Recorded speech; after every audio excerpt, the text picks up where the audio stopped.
सभी हिंदी विद्यार्थियों को स्वागत है। हम सुजान भगत पाठ देख रहे थे। सुजान भगत पाठ में चौथे भाग हम लोग देख रहे थे। पेज नंबर 10 वहाँ से मैं प्रारंभ कर रहा हूँ। पेज नंबर 10 में पहला पैराग्राफ समाप्त हो चुका था। अब आगे यहाँ पर सुजान भगत फिर से अपने जो खेत में परिश्रम करना क्या है प्रारंभ किया है। ओके, भोला भी उसके साथ काम कर रहा है, लेकिन उसका हिम्मत छूट गई है। किसका? भोला का। देखिए आगे। अन्य कृषकों की भांति भोला अभी कमर सीधी कर रहा था कि सुजान ने फिर हल उठाया और खेत की ओर चले। देख लीजिए यहाँ पर एक बार वे लोग काम करके आए थे, फिर से खाना खाकर भोला आराम कर रहा था, लेकिन उनका जो पिता सुजान क्या किया, फिर से हल लेता है और खेत की तरफ जाने लगता है। भोला यहाँ पर कमर सीधी कर रहा था। देख लीजिए यह एक मुहावरा है, इसका अर्थ है आराम करना, कमर सीधी करना, आराम करना। अभी वो आराम कर रहा था, लेकिन उनका पिता क्या करता है, फिर से परिश्रम करने के लिए अपने खेत की तरफ जाने लगता है। दोनों बैल उमंग से भरे दौड़े चले जाते थे। बैल को लेकर जा रहा है। दोनों बैल अत्यंत उमंग से, उत्साह से आगे बढ़ रहे थे, मानो उन्हें स्वयं खेत में पहुंचने की जल्दी थी। खुद उनको, दोनों बैलों को जल्दी खेत में पहुंचने की जल्दी थी। उस तरह वे दोनों बैल क्या कर रहे थे, दौड़े चले जा रहे थे। भोला ने मड़ैया में लेटे लेटे पिता को हल लिए जाते देखा, पर उठ न सका। पिता हल लेकर जा रहा है, लेकिन भोला को उठना नहीं हो रहा है। वह आराम कर रहा है। कहाँ आराम कर रहा है? मड़ैया में। मड़ैया मतलब छोटा छप्पर, इस तरह होता है। उसकी हिम्मत छूट गई। हिम्मत यानी कि धैर्य छूट जाता है, कमजोर पड़ जाता है। उसने कभी इतना परिश्रम न किया था। भोला ने जिस तरह पिता परिश्रम कर रहा है, उतना परिश्रम कभी वह नहीं किया था। उसे बनी बनाई गृहस्थी मिल गई थी। भोला को बना हुआ घर मिल गया था। वह आराम था। उसे ज्यों त्यों चला रहा था। उस जो घर को किसी भी तरह, ज्यों त्यों इसका अर्थ है किसी भी तरह उस घर को क्या है, भोला चला रहा था। इन दामों वह घर का स्वामी बनने का इच्छुक न था। देख लीजिए इस तरह पिता जिस तरह काम कर रहा है, परिश्रम कर रहा है, उस तरह भोला को करना नहीं हो रहा है। जो परिश्रम करता है उसको ही फल मिलता है। जिस तरह पिता काम कर रहा है, उस तरह भोला को करना नहीं हो रहा है, और वह अब इस घर का स्वामी बनने का इच्छुक न था। देख लीजिए यहाँ पर लेखक मुंशी प्रेमचंद जी जवान लोगों के जो विचारधाराओं को यहाँ पर लिखता है। देख लीजिए, जवान आदमी को 20 धंधे होते हैं। हंसने बोलने के लिए, गाने बजाने के लिए भी तो उसे कुछ समय चाहिए। देख लीजिए जवान लोगों को गाने बजाने के लिए, हंसने बोलने के लिए कुछ समय तो चाहिए। वे लोग उसका इच्छुक होते हैं। अगर पड़ोस के गांव में दंगल हो रहा है, दंगल यानी कि कुश्ती, जवान आदमी कैसे अपने को वहां जाने से रोकेगा? देख लीजिए यहाँ पर लेखक लिखते हैं, अगर पास के गांव में अगर कुछ दंगल हो रहा है, तो दंगल शब्द का अर्थ है कुश्ती, लेकिन जवान लोग क्या करते हैं, वहां जाने ही लगते हैं। अपने आप को वहां जाने से न रोक पाते हैं, क्योंकि उन लोगों को देखने की इच्छा होती है, मन होता है। किसी गांव में बारात आई है, नाच गाना हो रहा है। जवान आदमी क्यों उनके आनंद से वंचित रह सकता है? देखिए अगर पास के गांव में कुछ गाना बजाना हो, तो वे लोग भी यानी कि जवान लोग क्या करते हैं, उनको देखने के लिए इच्छुक होते हैं, वहां जाने लगते हैं। लेकिन वृद्ध जनों के लिए ये बाधाएं नहीं। वृद्ध लोगों के लिए वे लोग देख चुके रहते हैं, इनका इच्छुक वे लोग नहीं होते हैं। उन्हें न नाच गाने से मतलब, न खेल तमाशे से गरज, गरज शब्द का अर्थ है प्रयोजन, उनका वे इच्छा नहीं रखते हैं। केवल अपने काम से काम है, वे सिर्फ काम करते रहते हैं। इस तरह लेखक लिखते हैं। बुलाकी ने कहा, भोला तुम्हारे दादा हल लेकर गए। बुलाकी भोला को बोल रही है, तुम्हारे दादा, तुम्हारे पिता हल लेकर गए। तब भोला बोलता है, जाने दो अम्मा, मुझसे यह नहीं हो सकता, इतना परिश्रम करना मुझसे नहीं हो सकता। इस तरह अपनी अम्मा को भोला क्या करता है, उत्तर देता है। देख लीजिए, यहाँ तक 4 भाग, इस जो कहानी के 4 भाग समाप्त हो गए। अब 5वां भाग देख लीजिए। सुजान भगत के इस नवीन उत्साह पर गांव की टीकाएं हुई।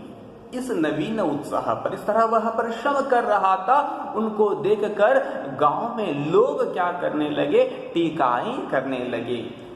कैसे, क्या टीकाएं की, यहाँ पर आगे लिखा गया है, निकल गई सारी भक्ति। देख लीजिए, लोग सुजान के बारे में बोल रहे हैं। सुजान क्या किया था, सुजान भक्त बन गया। सुजान महतो से सुजान भक्त बन गया था, लेकिन फिर अब वह क्या कर रहा है, परिश्रम कर रहा है। तो लोग उनकी टीकाएं करने लगे।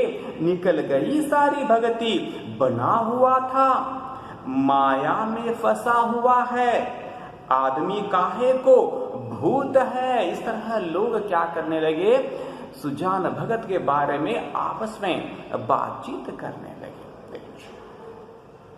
मगर देख लीजिए, मगर भगत जी के द्वार पर अब फिर साधु संत आसन जमाए देखे जाते हैं। और कुछ दिन होने के बाद फिर से साधु संत इनके घर में आकर बैठने लगे।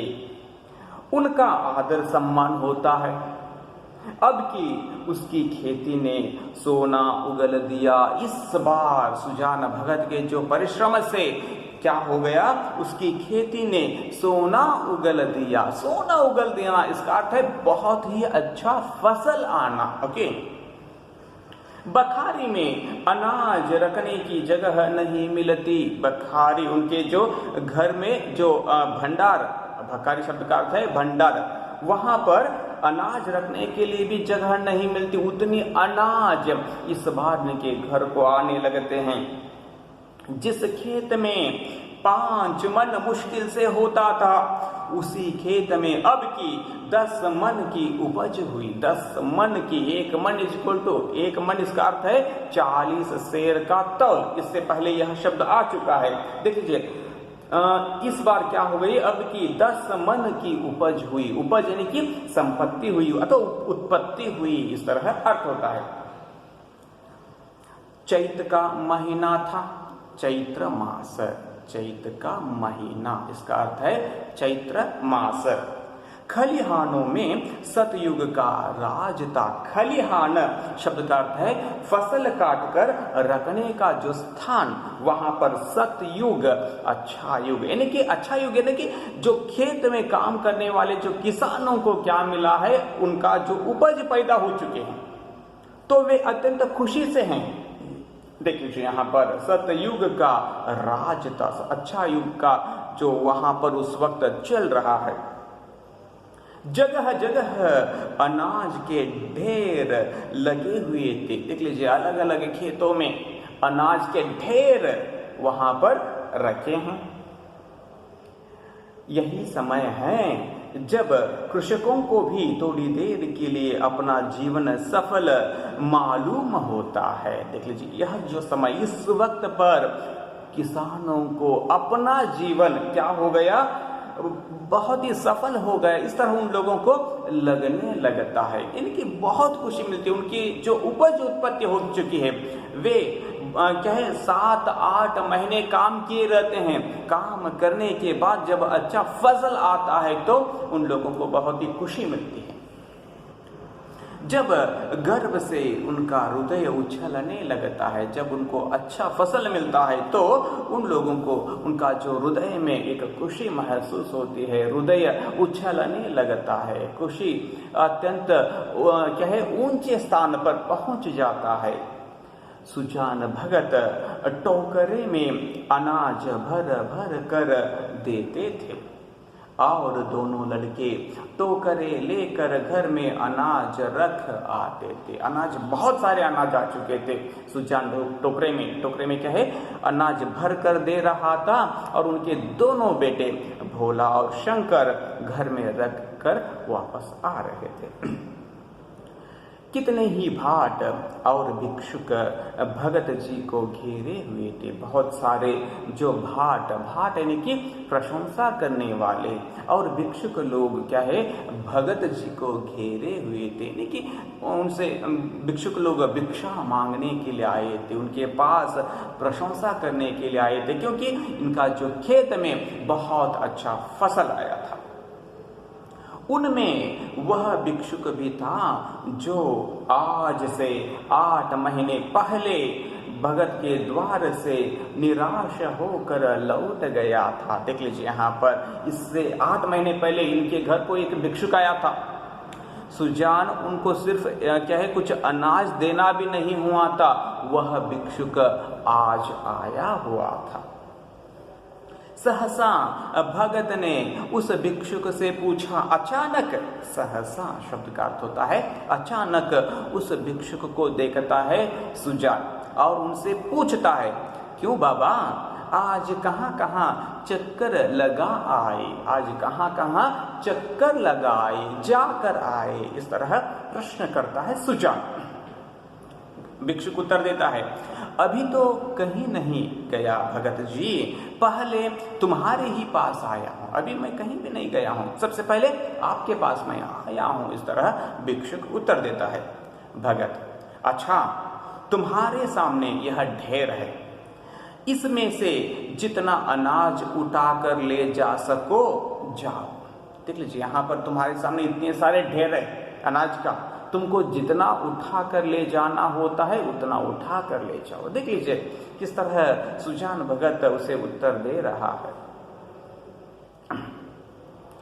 भिक्षुक ने क्षुब्ध नेत्रों से ढेर को देख कर कहा। क्षुब्ध नेत्रों से, क्षुब्ध शब्द का अर्थ है डरा हुआ अथवा व्याकुल आंखों से उन जो वहां पर जो ढेर लगा है उसको देखता है और सुजान को उत्तर देता है।